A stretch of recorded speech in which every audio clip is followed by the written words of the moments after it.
Hello friends, welcome to Gomathi Kitchen. இன்னைக்கு நம்ம பார்க்க போற ரெசிபி பத்திங்க அப்படினா நல்ல மொறுன்னு பாவக்காய் சிப்ஸ் எப்படி செய்யலாம்ங்கறத பார்க்கலாம். இந்த பாவக்காய் சிப்ஸ் பாத்தீங்க அப்படினா ஒரு 15 ல இருந்து 20 நாள் வரைக்கும் நீங்க ஸ்டோர் பண்ணி வச்சுக்கலாம். பாவக்காய் பிடிக்காத பசங்களுக்கு இந்த மாதிரி சிப்ஸ் போட்டு கொடுத்தீங்க அப்படினா அவங்க விருப்பப்பட்டு சாப்பிடுவாங்க. அந்த அளவுக்கு அவங்களுக்கு வந்து கசப்பு தெரியாது. இப்போ வாங்க இந்த சிப்ஸ் எப்படி செய்யலாம்ங்கறத பார்க்கலாம். Gomathi Kitchen subscribe பண்ணாதவங்க subscribe பட்டனை press பண்ணிக்கோங்க. உடனுக்குடனே அப்டேட் வேணும் அப்படினா பக்கத்துல இருக்க பெல் பட்டன்ல ஆல்ங்கற ஆப்ஷனை மறக்காம பிரஸ் பண்ணி வெச்சுக்கோங்க. இப்போ பாவக்காய் சிப்ஸ் பண்றதுக்குன்னு பாத்தீங்கன்னா 300 கிராம் அளவுக்கு நல்ல இலசான பாவக்காய் வாங்கிக்கோங்க. ரொம்ப முத்தலா வாங்க வேண்டாம். அப்ப விதை வந்து ரொம்ப அதிகமா இருக்கிற மாதிரி இருக்கும். இந்த மாதிரி மெல்லிசா வந்து நறுக்கிக்கோங்க. அப்பதான் நல்ல மொறுன்னு இருக்கும். இப்போ இந்த பாவக்காயை வந்து நம்ம மாவெல்லாம் போட்டு பிசையறதுக்கு முன்னாடி ஒரு சில ப்ராசஸ் பண்ணணும். அதுக்காக டேபிள் சால்ட் ஒரு 1/2 டீஸ்பூன் பக்கம் சேர்த்துக்கோங்க. இப்போ இந்த உப்பு போட்டதுக்கு அப்புறமா நல்லா வந்து இந்த பாவக்காயை உப்பெல்லாம் படுற மாதிரி பரட்டி விடுங்க.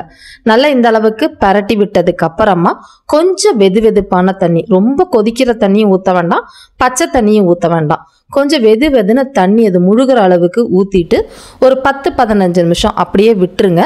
அதுக்கப்புறமா எடுத்து நம்ம கழுவிக்கலாம். இப்போ பார்த்தீங்கன்னா ஒரு 15-20 நிமிஷமாகவே நல்லா ஊறிடுச்சுங்க. இப்போ இதை நல்லா வந்து இந்த மாதிரி தேய்ச்சி கழுவி இதை வந்து தண்ணியை வடிகட்டி எடுத்துட்டு வந்துடலாம். இந்த மாதிரி பண்ணுறப்ப பார்த்தீங்கன்னா பாவக்காயில் இந்த கசப்பு உங்களுக்கு அதிகமாக தெரியாது. சிப்ஸ் போடுறப்ப இந்த மாதிரி ஒரு வடிகட்டியில் வச்சு அந்த தண்ணியை ஃபுல்லாக வந்து வடிய விட்டுருங்க. தண்ணி எதுவும் இருக்க வேண்டாம். இப்போ தண்ணி நல்லா வடிகட்டினதுக்கு அப்புறமா இதை வந்து ஒரு பாத்திரத்துக்கு மாற்றிக்கோங்க. இப்போ இதில் 1/2 டீஸ்பூன் அளவுக்கு உப்பு சேர்த்துக்கலாம். அடுத்ததாக பார்த்தீங்க அப்படின்னா 1/2 டீஸ்பூன் அளவுக்கு தனியாக அரைச்ச மிளகாய்த்தூள், காரத்துக்கு தகுந்த மாதிரி நீங்கள் கூட குறைச்சி சேர்த்துக்கோங்க. அடுத்ததாக பார்த்தீங்கன்னா 1/2 டீஸ்பூன் அளவுக்கு கரம் மசாலா பொடி, வீட்டில் அரைச்சது இல்லை கடையில் வாங்கினது எது வேணால் சேர்த்துக்கலாம், நல்லாயிருக்கும். கூடவே ஒரு 1/4 டீஸ்பூன்லேருந்து 1/8 டீஸ்பூன் மஞ்சள் பொடி சேர்த்துக்கோங்க. இதிலே பார்த்தீங்கன்னா 1/2 டீஸ்பூன் அளவுக்கு சீரகம், 1/2 டீஸ்பூன் அளவுக்கு சோம்பு போட்டு நல்லா இந்த அளவுக்கு ஃப்ரெஷ்ஷாக பொடிச்சு வச்சுருக்கிறேன். இது எல்லாத்தையுமே அப்படியே சேர்த்துக்கோங்க. உங்களுக்கு மிளகு காரம் பிடிக்கணும், லைட்டாக நீங்கள் மிளகுத்தூள் கூட சேர்த்துக்கலாம். நான் போடலை. அடுத்தது இந்த சிப்ஸ் நல்லா நிறமாக இருக்கிறதுக்காக 1/2 டீஸ்பூன் காஷ்மீரி மிளகாய்த்தூள் சேர்த்துருக்குறேன். இதில் காரம் இருக்காது. இது இல்லைன்னா நீங்கள் தாராளமாக இதை வந்து ஸ்கிப் பண்ணிக்கோங்க. இப்போ இதில் ஒரு 1/4 கப் அளவுக்கு கடலை மாவு சேர்த்துக்கலாம்.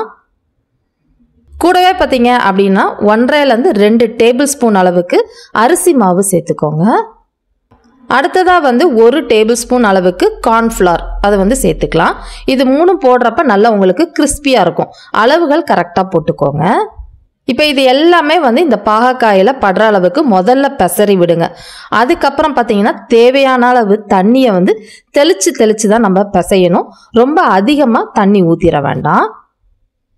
இப்போ இந்த அளவுக்கு பரட்டினதுக்கு அப்புறமா இதில் ஒரு 1/2 டீஸ்பூன் அளவுக்கு இஞ்சி பூண்டு விழுது முன்னாடியே சேர்த்துருக்கணும், நான் மறந்துட்டேன். அதையும் போட்டு நல்லா வந்து பரட்டி விட்டுருங்க. இப்போ இந்த அளவுக்கு பரட்டி வந்ததுக்கு அப்புறமா ஒரு 10 நிமிஷமாக அப்படியே விட்டுருங்க.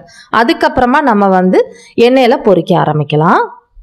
இப்போ இந்த சிப்ஸ் பொரிக்கிறதுக்குன்னு பார்த்தீங்கன்னா எண்ணெய் நல்லா காயணும். காஞ்சதுக்கு அப்புறமா நம்ம பரட்டி வச்சிருக்கிறத வந்து சேர்த்துக்கோங்க. இதை போட்ட உடனே கிளற வேண்டாம். ஒரு மீடியம் ஃப்ளேமில் கொஞ்ச நேரம் அதை வேக விடுங்க. வெந்ததுக்கு அப்புறமா பரட்டி விட்டிங்கன்னா அதில் இருக்க மசாலாலாம் உங்களுக்கு உதிராமல் கரெக்டாக இருக்கும். இது வேகிறதுன்னு பார்த்தீங்கன்னா கொஞ்சம் மிதமான தீயிலே பொறுமையாக வேக வைக்கணும். அப்போ தான் நல்ல மொறுன்னு கிடைக்கும். அதிக தீயில் வேக வச்சிங்கன்னா உங்களுக்கு சீக்கிரம் வந்து கிறிஸ்பியான மாதிரி செவந்துடும். ஆனால் லேட்டாக பார்த்தீங்கன்னா நமுத்து போன மாதிரி இருக்கும். இப்போ பார்த்தீங்கன்னா ஓரளவு நல்ல சலசலப்பெல்லாம் அடங்கி மொறுன்னு செவந்து வந்துருச்சு பாருங்க. இந்த மாதிரி மீடியம் ஃப்ளேம், அதாவது நிதானமான தீயில வறுக்கிறப்ப தான் உங்களுக்கு நல்ல கிறிஸ்பியாக கிடைக்கும். இப்போ இதை வந்து ஒரு தட்டுக்கு மாற்றி எடுத்து வச்சுருங்க. நல்ல மொறுன்னு இருக்கும். செம்மையான பாவக்காய் சிப்ஸுங்க. இதே மாதிரி எல்லாத்தையுமே நம்ம பொரிச்சு எடுத்துக்கலாம். இந்த பாவக்காய் சிப்ஸை இதே மாதிரி அளவுகளோட நீங்களும் செஞ்சு பாருங்கள். செஞ்சு பார்த்துட்டு எப்படி இருக்குது அப்படிங்கிறத கமெண்ட் பண்ணுங்கள். வீடியோ பிடிச்சிருந்தாலும் கமெண்ட் பண்ணுங்கள், லைக் பண்ணுங்கள், ஷேர் பண்ணுங்கள். மறக்காமல் கோமதிஸ் கிச்சன் சேனலையும் சப்ஸ்கிரைப் பண்ணி வச்சுக்கோங்க. தேங்க்ஸ் ஃபார் வாட்சிங்.